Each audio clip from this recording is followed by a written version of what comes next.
She told me I wasn't at her level. She filed for divorce because she became a CEO and I was just a local man. But look at her now, dragged out of the empire I secretly built. Listen closely to the sound of a woman realizing she just lost everything. Kola did nothing. He didn't move a muscle, he didn't blink. He just stood there, clutching the railing, watching the love of his life get shoved into the back of a dirty police van like a common criminal. Ma'am, you need to the crowd cheered. They loved to see the mighty fall, but Kola didn't cheer. He felt a heavy stone in his chest. How did it come to this? How did a love story that started in a cramped one-room apartment in Yaba, with no electricity and only hope to eat, end in handcuffs at Kirikiri maximum security prison? It didn't happen overnight. The rot started exactly 60 days ago, and it began with a plate of cold yam and a piece of paper that would change everything. It was a Monday morning in Banana Island, the kind of morning where the birds sing and the air smells of money. Kola was sitting at the 20-seat dining table alone. He was eating his favorite breakfast, yam and egg sauce, quietly, dressed in his simple Ankara native wear. He liked the old ways. He liked simplicity. Suddenly, a brown envelope hit his plate, scattering the food. Kola stopped chewing. He wiped his mouth slowly with a napkin and looked up. His wife, Chidinma, was standing over him.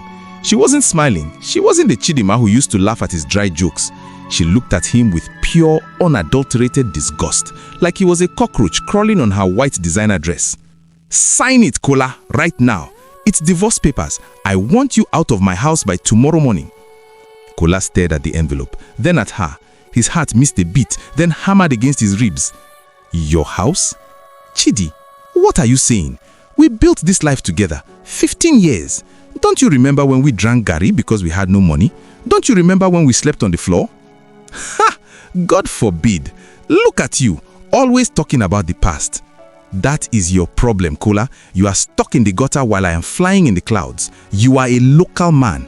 Look at yourself. You wear cheap native clothes to board meetings. You speak too softly. You don't fit my image anymore. You are embarrassing me. She walked around the marble table, her heels clicking like a ticking bomb, circling him like a shark. She leaned in close, smelling of expensive French perfume. "I am the CEO of Apex Global now, the face of African tech. I need a partner who matches my energy, a man of class, a man who knows how to spend money. Someone like Femi." Kola froze.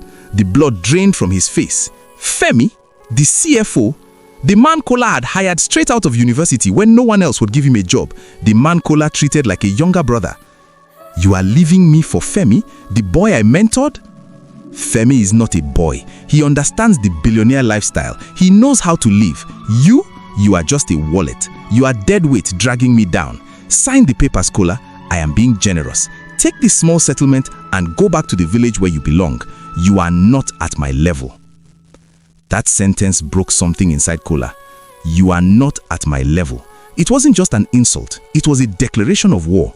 But Kola didn't shout. He didn't flip the table. He didn't beg. He picked up the gold pen she threw at him. His hand didn't shake. He didn't cry. He looked her in the eye, seeing the stranger occupying his wife's body. "Okay, Madam CEO, I will sign, if that is what you want." She smirked, snatching the papers back. She thought he was weak. She thought he was defeated. She didn't know that a lion does not roar when it is hunting. It waits.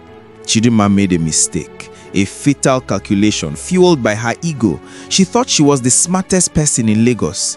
She remembered 3 years ago when she begged Kola to let her be the public face of the company. She remembered making him sign documents, transferring majority control to her. She wanted 51% of the shares. She wanted the crown. She wanted the power.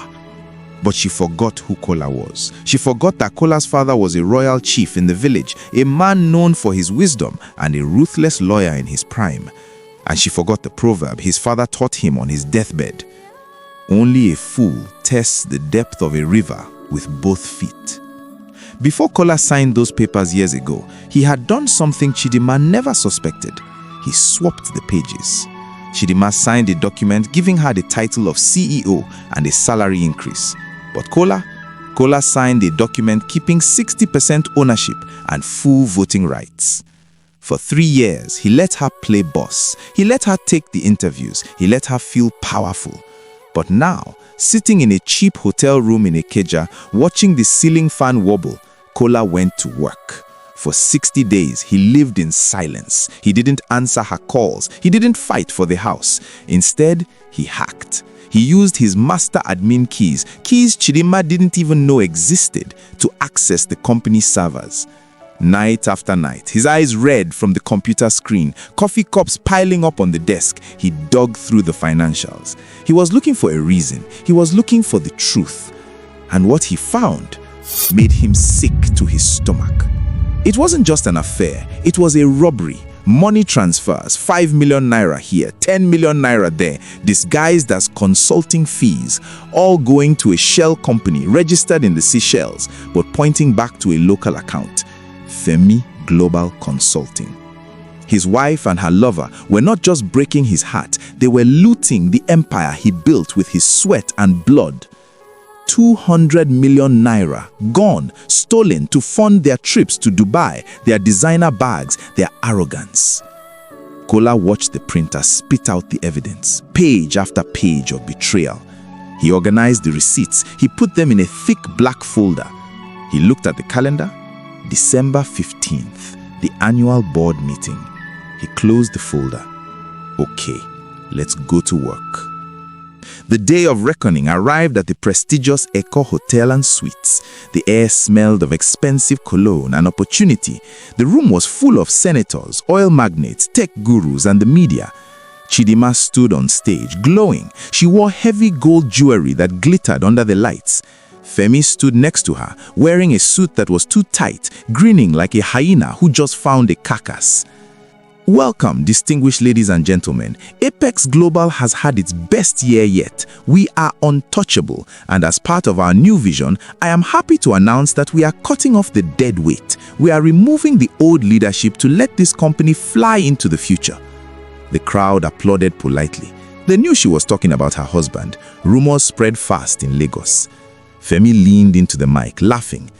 Yes, Madam CEO, out with the old, in with the gold. They laughed together, a celebration of their treachery. Suddenly, a voice boomed from the back of the room, deep, resonant, like thunder. Is that so, Madam CEO? The applause died instantly. The room went silent. Every head turned. It was Kola.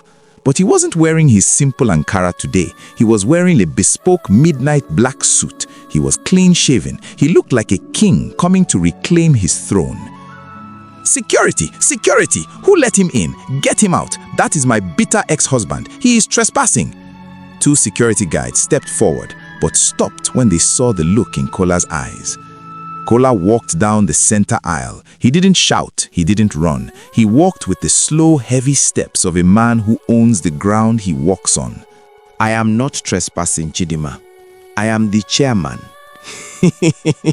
You are mad. You are delusional. Go back to the village, old man. Kola reached the stage. He didn't even look at Femi. He simply plugged the small USB drive into the presentation laptop. The massive screen behind Chidinma flickered. Her beautiful graphs of future growth disappeared. In their place were the bank alerts, projected 20 feet high for everyone to see. GT Bank transfer, 5 million naira to Femi Consulting.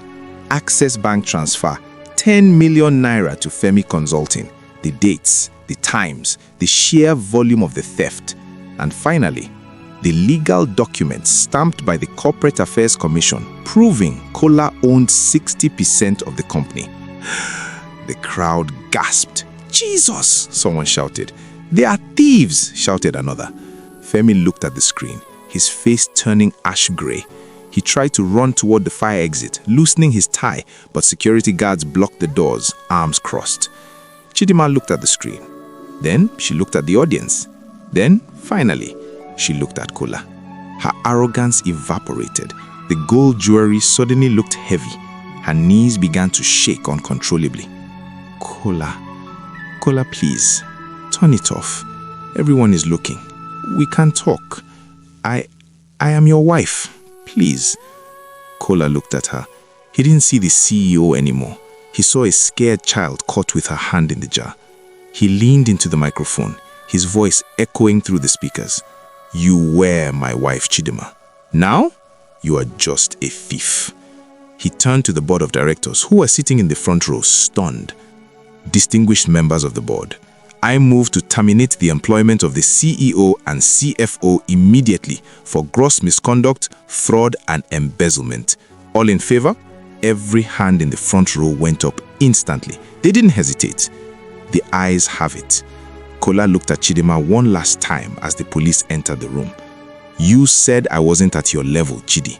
You were right, because I don't steal. Victory is a strange thing. You think it will taste sweet like honey, but sometimes it tastes like ash.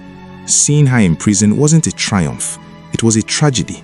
6 months later, Kola went to visit her at Kirikiri Maximum Security Prison. She sat behind the glass wall.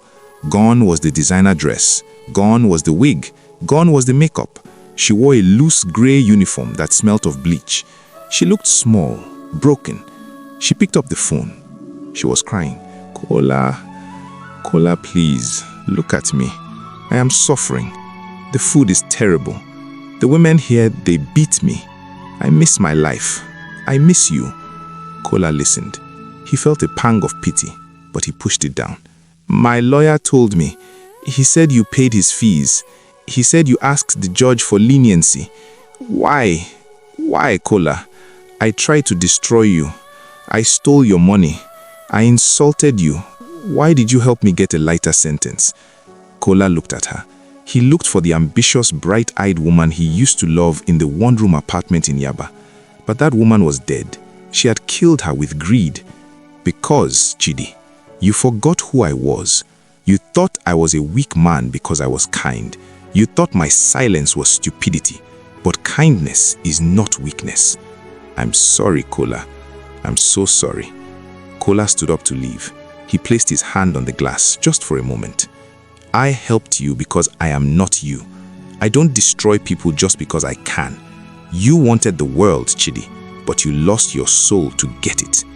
Kola walked out of the prison gates into the warm Lagos sun.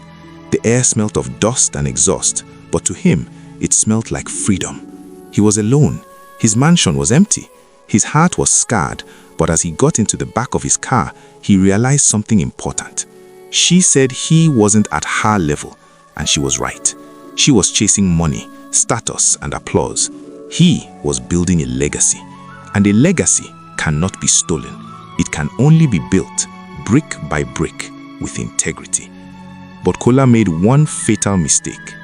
Back inside the visiting room, the moment the heavy metal door clicked shut behind Kola, Chidinma stopped crying. Instantly, she sat up straight, wiping her face with the back of her hand. The sorrow in her eyes vanished, replaced by a cold, dark hunger. She looked at the prison guard standing in the corner. The guard looked around to make sure no one was watching, then nodded slowly. He reached into his pocket and slid a small folded piece of paper across to the table. Chidinma opened it. She smiled, a wicked, terrifying smile that would make the devil himself shiver. She whispered to the empty air, "You think you won, Kola? You think because you have the company you have the power? You foolish man. You didn't find all the accounts. You missed the one that matters most." She clenched the paper in her fist. "Enjoy your freedom for now, my husband. Sleep well tonight, because tomorrow you will realize that I didn't just steal money. I stole your secrets. And when I unleash what I have planned next, prison will look like a paradise compared to what I will do to you. The game has just begun."